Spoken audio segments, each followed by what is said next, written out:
Hello friends, आप सभी का आपके अपने चैनल एआईएफ कंस्ट्रक्शन पे आप सभी का स्वागत है। दोस्तों, आज काफ़ी इंपॉर्टेंट टॉपिक के साथ आप सभी के सामने शामिल हो गया हूं। तो आज का जो हमारा टॉपिक है वो क्या है, कंस्ट्रक्शन में यूज़ होने वाले जो मटेरियल्स हैं उनकी डेंसिटी क्या है और डेंसिटी एक्चुअली होता क्या है, डेंसिटी आया कहाँ से, डेंसिटी हम लोग कैसे निकालेंगे। तो कंस्ट्रक्शन मटेरियल में ऐसा कौन सा मटेरियल है जिसकी डेंसिटी सबसे ज़्यादा है, जिसकी डेंसिटी सबसे कम है। ये दो मटेरियल है। तो ये सारी चीज़ मैं अभी आपको बताने वाला हूँ। और कंस्ट्रक्शन साइट पे जो भी मटेरियल यूज़ होता है, इन सारी मटेरियल की मैं अभी आपको डेंसिटी बताने वाला हूँ। वीडियो में आखिर तक बने रहिएगा, ज़्यादा से ज़्यादा शेयर कीजिएगा क्योंकि वीडियो काफ़ी इम्पॉर्टेंट होने वाली है। दोस्तों, सबसे पहले हम लोग जान लेते हैं कि डेंसिटी निकालते कैसे हैं किसी भी चीज़ का। तो डेंसिटी निकालने का जो फॉर्मूला होता है वो मास अपॉन वॉल्यूम। मास क्या है, मास का जो यूनिट होता है वो हम लोग केजी में निकालते हैं और वॉल्यूम जो होता है वो एम क्यूब में निकालते हैं। तो डेंसिटी जब आप किसी चीज़ का निकालोगे, जैसे मान लो सीमेंट का डेंसिटी 1440 केजी पर एम क्यूब, ठीक है। तो इसमें केजी भी आया और एम क्यूब भी आ गया। एम क्यूब क्यों आया, वॉल्यूम के वजह से, और केजी क्यों आया, वजन की वजह से। मास वजन को कहते हैं। अब दोस्तों, बाकी सारी चीज़ मैं अभी आपको बताने वाला हूँ। वीडियो में आखिर तक बने रहिएगा। वीडियो पसंद है तो वीडियो को लाइक कर लीजिएगा, शेयर करना बिल्कुल मत भूलिएगा ताकि आपके जितने भी भाई हैं उन तक ये नॉलेज जा सके। दोस्तों, डेंसिटी जो है ना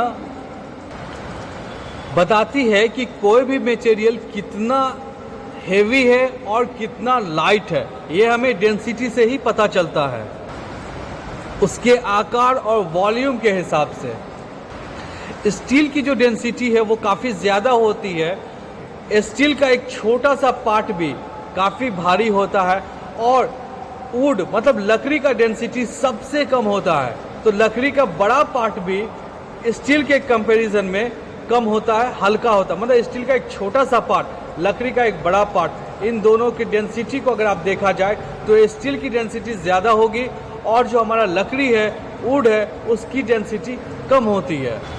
तो दोस्तों, यहाँ तक आप लोग समझ गए कि डेंसिटी जो है एक्चुअली में डेंसिटी का जो एक्सप्लेनेशन है, जो डिफाइन करता है, वो मैंने आपको बता दिया।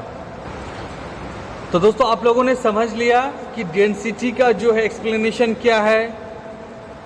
तो उसको हम आसान भाषा में, सिंपल वे में अगर हम उसे एक्सप्लेन करना चाहें तो वो क्या करेंगे। तो डेंसिटी बताती है कोई भी मटेरियल कितना हेवी या कितना लाइट हो, उसके आकार और वॉल्यूम के हिसाब से। जैसे मैंने आपको एग्जांपल भी दिया था स्टील का और वुड का। स्टील की डेंसिटी ज़्यादा है, वुड की डेंसिटी कम है। तो ये जो हमारा एक्सप्लेनेशन है आसान भाषा में, वो इस तरह से आप लोग कर सकते हो। अब हम लोग ये जान लेते हैं कि जो कंस्ट्रक्शन साइट पे जो मटेरियल यूज़ होती है उसका डेंसिटी क्या है, कितना है, कोई किसका डेंसिटी सबसे ज़्यादा है और किसका डेंसिटी सबसे कम है, और बीच में कौन है। ये सारी चीज़, कितने मटेरियल यूज़ होते हैं, वो सारी चीज़ मैं अभी आपको बताने वाला हूँ। वीडियो को शेयर करते रहिएगा। वीडियो काफ़ी इंटरेस्टिंग है क्योंकि ये चीज़ हमें अक्सर जब हम क्वांटिटी निकालते हैं, किसी भी क्वांटिटी सर्वे होता है जो आप लोगों ने कॉलेज में भी पढ़ा होगा, या आप साइट पे किसी भी मटेरियल का जब आप क्वांटिटी निकालने जाते हैं तो वहाँ पे आपको डेंसिटी की ज़रूरत पड़ती है। अगर हमें डेंसिटी नहीं मालूम होगा, चाहे वो नंबर्स में हो, चाहे वो वॉल्यूम में हो, चाहे वो किसी बैग में हो, चाहे वो किसी लेंथ में लंबा हो, तो अगर आपको इसका वेट फाइंड आउट करना है तो उसके लिए आपको डेंसिटी का पता होना ज़रूरी है। अब दोस्तों, सबसे हल्का कौन सा मैंने बताया था, सबसे हल्का मैंने वुड मतलब लकड़ी बताया था।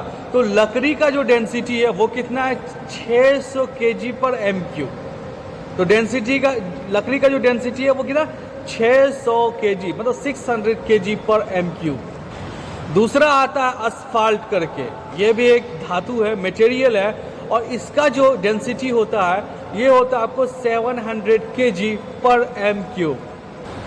उसके बाद सबसे ज़्यादा कंस्ट्रक्शन साइट पे जब हम कोई भी कंक्रीट बना रहे हैं, चाहे आप मॉर्टार बना रहे हैं, प्लास्टर कर रहे हैं, तो यहाँ पे आपको वाटर का ज़रूरत पड़ता है, पानी का। तो पानी की जो डेंसिटी होती है वो आपको कितनी होती है, 1000 kg/m³। उसके बाद हम लोग जान लेते हैं वाटर के बाद कौन आता है, जिप्सम आता है।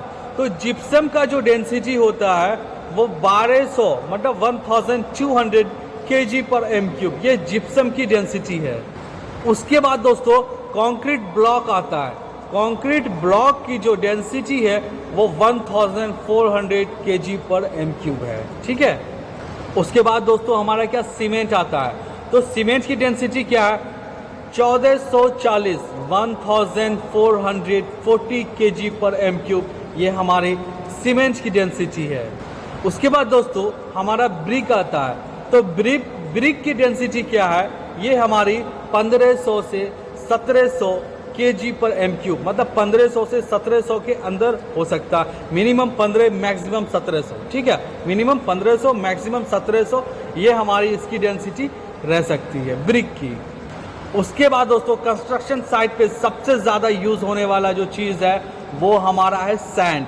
तो सैंड की डेंसिटी क्या है, तो सैंड की डेंसिटी जो है 1650 kg/m³। तो ये हमारा क्या, सैंड की डेंसिटी है। उसी तरह से दोस्तों हमारी ग्रेवल आती है। ग्रेवल की जो डेंसिटी है 1800 kg/m³। उसके बाद दोस्तों हमारा क्या, पीसीसी आता है। मतलब इन सारी चीज़ों को जब मिला करके जब हम बनाते जो पीसीसी करते हैं, तो पीसीसी का जो हमारा डेंसिटी होता है वो क्या, 2400 kg/m³। पीसीसी के बाद हमारा क्या होता है, पीसीसी में क्या, सरिया नहीं होता। उसके बाद हमारा क्या, आरसीसी, जिसमें सरिया होता है। तो आरसीसी का जो डेंसिटी होता है वो 2500 kg/m³। समझ रहे हैं। उसके बाद दोस्तों क्या आता है हमारा, स्टील मतलब लोखंड, सरिया। तो जैसा कि मैंने बताया था कि स्टील का जो डेंसिटी काफ़ी ज़्यादा होता है। तो स्टील का डेंसिटी कितना होता है, 7850 kg/m³। तो आप लोग जान रहे हो, अभी मैंने सबसे ऊपर में बताया था जो सबसे लाइट था वो हमारा क्या था, वुड था, जिसकी डेंसिटी 600 kg/m³ है। और सबसे हेवी कौन आया, स्टील आया, जिसकी 7850 kg/m³ है। तो दोस्तों पहले हम लोग जान लिए कि डेंसिटी निकालते कैसे है। तो डेंसिटी निकालने का जो फॉर्मूला है, मास अपॉन वॉल्यूम। मास क्या, वजन हो गया, वॉल्यूम क्या हो गया, आयतन हो गया। जैसे कि हम एक बॉटल लिए, बॉटल के अंदर पानी डाल दिए, पानी जो डाल दिए तो बॉटल का जो शेप है उसी शेप को जो है ले लिया, पानी अंदर में ही रह गया, है ना।